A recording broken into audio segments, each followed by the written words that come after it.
हे दोस्तों, क्या आपने नोटिस किया है कि 2024 बस खत्म होने ही वाला है। कुछ हफ्ते कुछ दिन ही बाकी रह गए हैं।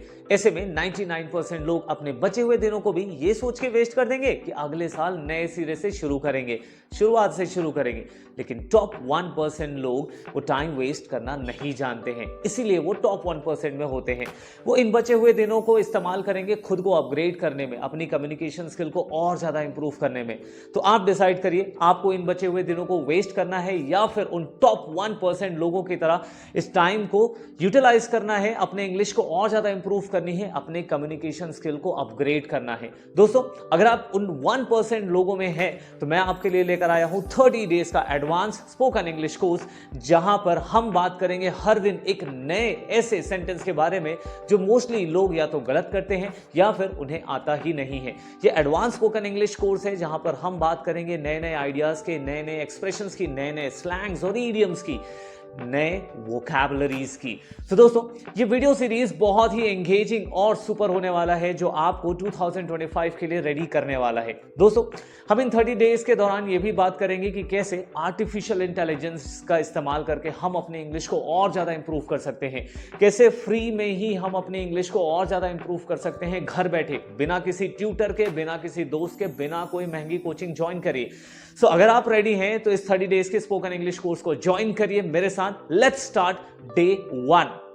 दोस्तों, 30 days advance spoken English course day 1 में आप सभी का स्वागत है। दोस्तों, आज हम ऐसे सेंटेंस डिस्कस करने वाले हैं जिनमें हम खुद काम नहीं कर रहे हैं, हम किसी और से काम करवा रहे हैं। जैसे मैंने इस मैकेनिक से अपनी कार बनवाई। अब इसकी इंग्लिश क्या होगी, जरा सोचो, और अगर समझ में आ रही है तो प्लीज कमेंट भी कर दो। चलो एक और एग्जांपल लेते हैं, जैसे कि नैना ने अपने भाई से कमरा साफ कराया। अब इस सेंटेंस को नैना ने खुद नहीं साफ किया, अपने भाई से काम करवाया है। तो दोस्तों, ऐसे सेंटेंसेस को बनाने के लिए ना तो हम टेंस का इस्तेमाल करेंगे, ना ही वॉइस, ना ही नरेशन। इसके लिए एक अलग टाइप का सेंटेंस स्ट्रक्चर है जिसे हम कहते हैं कॉजेटिव वर्ब। आज के इस वीडियो में हम इसी को डिस्कस करेंगे कि कैसे सही तरीके से कॉजेटिव वर्ब्स का यूज किया जाता है, क्योंकि अगर आपने गलत इंग्लिश बोली, इंप्रेशन वहीं पर डाउन। तो दोस्तों, कॉजेटिव वर्ब्स में अलग अलग वर्ड्स का इस्तेमाल किया जाता है। कभी हम गेट का यूज करते हैं, कभी मेक का यूज करते हैं, कभी हैव का यूज करते हैं, कभी लेट वर्ड का यूज करते हैं। सो अलग अलग वर्ड्स को मैं अलग अलग तरीके से डिफाइन करूंगा, अलग अलग एग्जांपल्स के साथ, और लास्ट में आपको कुछ सेंटेंसेस बनाने की मैं प्रैक्टिस भी देने वाला हूं। चलिए इस वीडियो को शुरू करते हैं और सीखते हैं कॉजेटिव वर्ब्स क्या है, कैसे यूज करते हैं, और इसको आप कैसे अपने स्पोकन इंग्लिश में यूज कर सकते हैं। Let's start this video. So दोस्तों, सबसे पहले तो हम ये देख लेते हैं कि कॉजेटिव वर्ब्स के अंदर कौन कौन से वर्ड्स आते हैं जिनका कॉमनली यूज किया जाता है। So here we have 5 words that are commonly used as a causative verb. सबसे पहले है हमारे पास make, then we have, get, let and want. ये सबसे ज्यादा यूज होने वाले कॉजेटिव वर्ब्स हैं। एंड अभी हम समझते हैं कब इनका यूज किया जाता है, फिर मैं एक एक को एक्सप्लेन करने वाला हूं। मेक का यूज तब करोगे जब आप किसी को किसी काम को करने के लिए मजबूर करोगे। जैसे मेरे फादर ने मुझे से होमवर्क करवाया मजबूरी में, मेरा मन तो था नहीं, खेलने का था, तो उस कंडीशन में हम क्या यूज करेंगे, मेक का यूज करते हैं। वैसे ही हैव का यूज जब हम किसी को कुछ करने के लिए कहते हैं, मम्मी चाय बना दो ना, या फिर हम गए बाइक रिपेयर करवाने के लिए, भैया ये बाइक रिपेयर करना है, ठीक है, तो वो उनका काम है, वो तो करेंगे ही। तो हमें सिर्फ जहां पर कहना होता है कि मैंने अपने बाइक को रिपेयर करवाया, तो उस कंडीशन में हैव का यूज करेंगे। गेट का यूज तब करेंगे जब हम किसी को मनाते हैं कि भैया प्लीज ये वाला काम कर दो, या फिर दोस्त ये काम करना है, ठीक है, तो जब हम थोड़ा मनाते हैं तो गेट। लेट जब हम परमिशन देते हैं, किसी को अनुमति देते हैं, उस कंडीशन में हम यूज करते हैं। Now next is want. अगर मेरी कोई इच्छा है, अगर मैं कुछ चाहता हूं, जैसे मैं चाहता हूं कि तुम इस चैनल को सब्सक्राइब कर लो, तो उस कंडीशन में वांट वर्ड का यूज करेंगे। मैंने सारे स्ट्रक्चर्स अभी हाइड कर रखे हैं, I am sorry for that. वो अभी इसलिए रिवील नहीं कर रहा हूं क्योंकि एक साइकोलॉजिकल फैक्टर है कि अगर आप सारे स्ट्रक्चर्स अभी देख लोगे तो लगेगा अरे यार ये तो मैं कर लूंगा, और फिर प्रैक्टिस नहीं करोगे। To make your practice for your betterment, मैं एक एक करके इन्हें रिवील करने वाला हूं। दोस्तों, सबसे पहले मेक का यूज हम देखते हैं। मेक कुछ करने के लिए किसी को मजबूर करते हैं, उस कंडीशन में स्ट्रक्चर कैसा होगा, सबसे पहले चाहिए हमें सब्जेक्ट। सब्जेक्ट का मतलब होता है वो इंसान जो कुछ करने को कहता है, ठीक है, कहने वाला। बहुत सिंपल लैंग्वेज में अगर समझाऊं, कहने वाला ये है, जैसे कि मैंने अगर तुमको चैनल सब्सक्राइब करने को मजबूर किया तो मैं हो जाऊंगा सब्जेक्ट, आप चैनल सब्सक्राइब करोगे तो आप हो जाओगे डूअर, ठीक है। फिर यहां पर जो मेक वर्ब है इसका टेंस के अकॉर्डिंग हम यूज करेंगे, अलग अलग tenses. I hope you all have understood tenses very well, इसीलिए आप एडवांस स्पोकन इंग्लिश कोर्स में है। And verbs based form means, that means first form को हमें यूज करना है। एक एग्जांपल लेते हैं, फिर कुछ प्रैक्टिस भी लेंगे हम। So he made me dance at the party. सबसे पहले उसने मुझसे डांस कराया, पार्टी में कराया पास्ट सिंपल था इसलिए मैंने मेक का मेड वाला फॉर्म लिया है, ठीक है। कराने वाला मेरा दोस्त था, ठीक है। करने वाला मैं था इसलिए मैं हो गया डूअर, ठीक है। क्लियर हो रहा है? तो ये ऐसे यूज करना है। Now let's have some more examples to practice well. The more you practice the better you become, ठीक है। चलो, सो शी मेक्स, अब मेक्स मतलब present simple tense. She makes her son do his homework before dinner. वो dinner से पहले अपने बेटे को होमवर्क करवाती है। ये काम क्योंकि रेगुलर हो रहा है तो प्रेजेंट सिंपल टेंस में बन गया। I made my friend stay until the party ended. मैंने अपने दोस्त को पार्टी खत्म होने तक रुकाया, मजबूर किया था। यहाँ देखो, उसने मुझे डांस करने के लिए मजबूर किया था। यहाँ पर कोई लेडी है जो अपने बच्चे को होमवर्क खाने से पहले करने को मजबूर कर देती है। यहाँ मैंने अपने फ्रेंड को मजबूरी में रुकाया। He has made his assistant handle all the client calls. भैया असिस्टेंट है और ये बॉस है, बॉस है तो अपने असिस्टेंट से काम करवा सकता है, ठीक है। वैसे ही will make the gardener, we will make, future में भी बात हो रही है, ठीक है, कि मैं फ्यूचर में गार्डनर से नए फ्लावर्स वाले प्लांट लगवाऊंगा। कहाँ लगवाऊंगा? बैकयार्ड में लगवाऊंगा, ठीक है। तो आई होप मेक को याद रखना है, जब आप किसी को कुछ काम करने को मजबूर करते हैं उसी वक्त आपको यूज करना है। अगर आपने इसे रिक्वेस्टिंग के फॉर्म पे यूज कर दिया that will be a wrong sentence, और 90% लोग यही कर रहे हैं।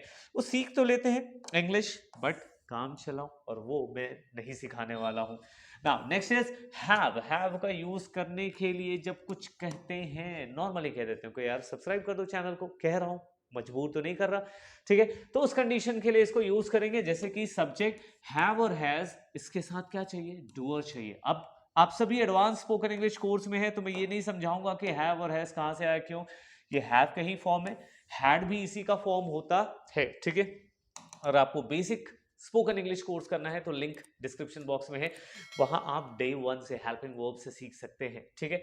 यहां हैव और हैज को यूज करेंगे। चलो देखते हैं। आई हैड अ मैकेनिक, मैंने एक मैकेनिक से अपने बाइक को रिपेयर करने को कहा, ठीक है। कहा, कब कहा? लास्ट वीक कहा, इसलिए मैंने क्या लिया? Past form.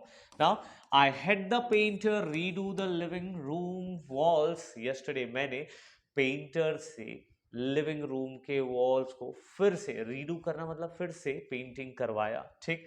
फिर they are having the photographers take some group photos at the event पर वो लोग अभी, क्योंकि जो काम अभी हो रहा है वो प्रेजेंट कंटिन्यूअस में रखेंगे।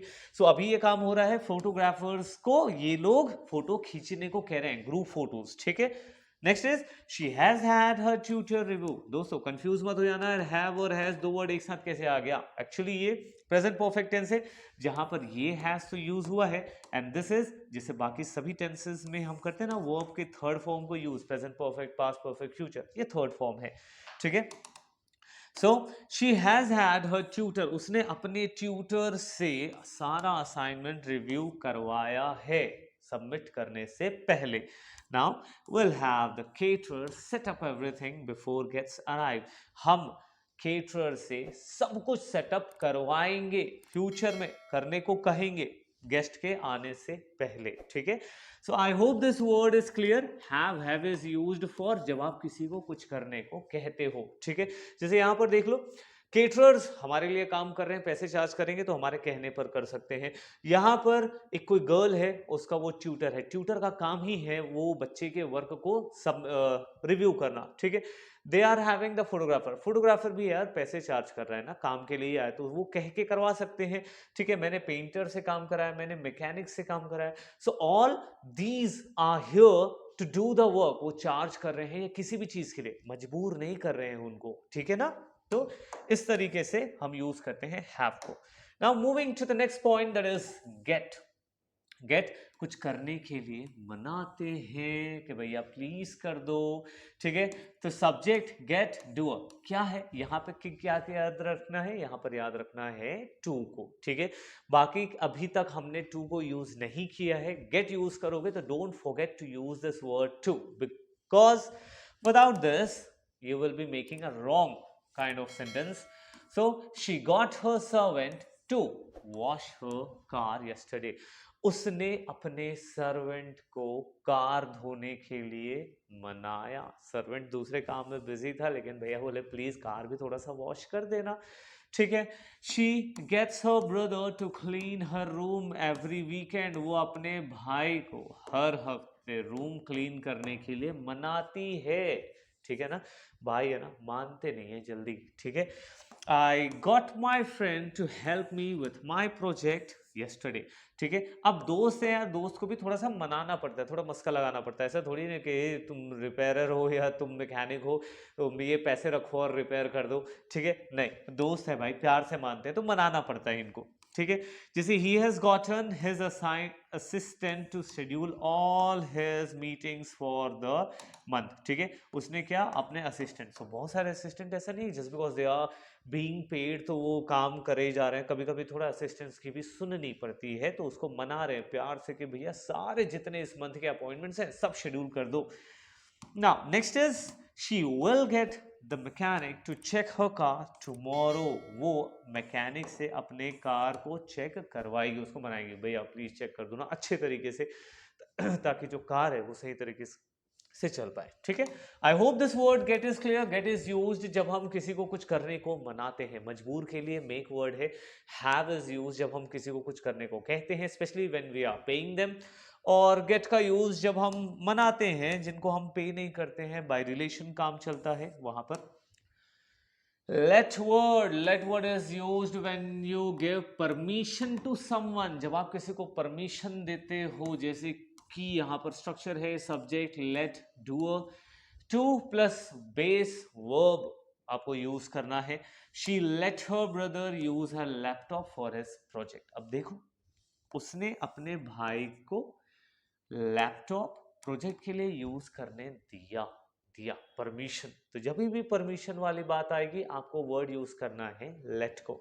जैसे the teacher let the students leave early after the test. Test के अब टीचर और स्टूडेंट के बीच का रिलेशन क्या होता है, वही परमिशन देने वाला काम, फॉर्मल।